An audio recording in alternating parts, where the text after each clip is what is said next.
Hey there, race fans. It's race day top 5 with me, Frank 5.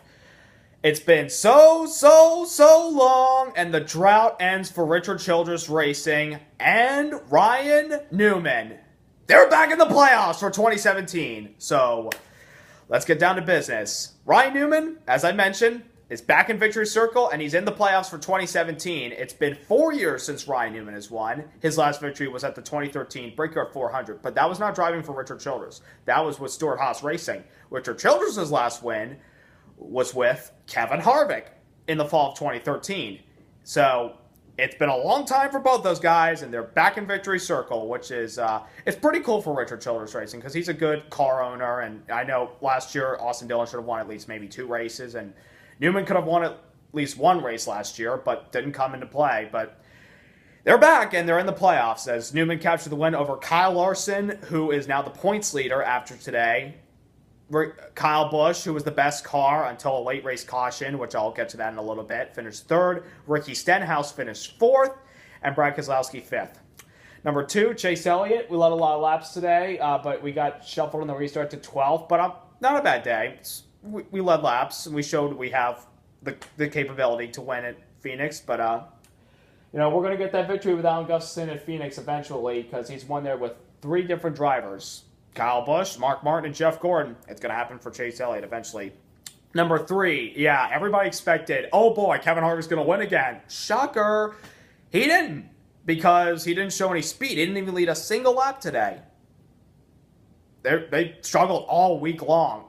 They started 23rd in the race, so I picked him as my top 5 picks to see who's going to win today, but I don't know what Rodney Childers and the Jimmy John's crew did all week and just couldn't find the balance. He came home 6th place, but I don't know if he's going to be pretty happy with that finish. But after last weekend, I think he'll probably take that. Number 4, everybody's been talking about all week. Kyle Busch is probably going to wreck Joey Logano. He's going to do a Matt Kenseth at the Martinsville thing. Well, that didn't happen. They only raced together once today for 5th place, and Logano let him pass, which was gentle of him. And Logano was the pole sitter and was fast all day, but when he got back in traffic due to a penalty, when he got caught for speeding, he just never rebounded, and then he was the one that caused the late race caution that cost Kyle Busch the race. I'm not blaming Logano. I'm not. I don't blame anybody.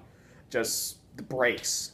And that's my 5th topic. We're going to talk about number 5. Yeah, every time you come to Phoenix or short track like Bristol and Martinsville, you're going to have brake problems. I don't blame you because you're like literally 150, 165 miles an hour going past start finish line. When you're going to the corner, you have to use a lot of brake because you don't want to drift up the racetrack and then hit the wall as hard as you possibly can when you lose brakes like Logano and Matt Kenseth today, and I think Corey LaJoie. I don't know what happened to him, but that's what happened. Just brakes are a huge issue here.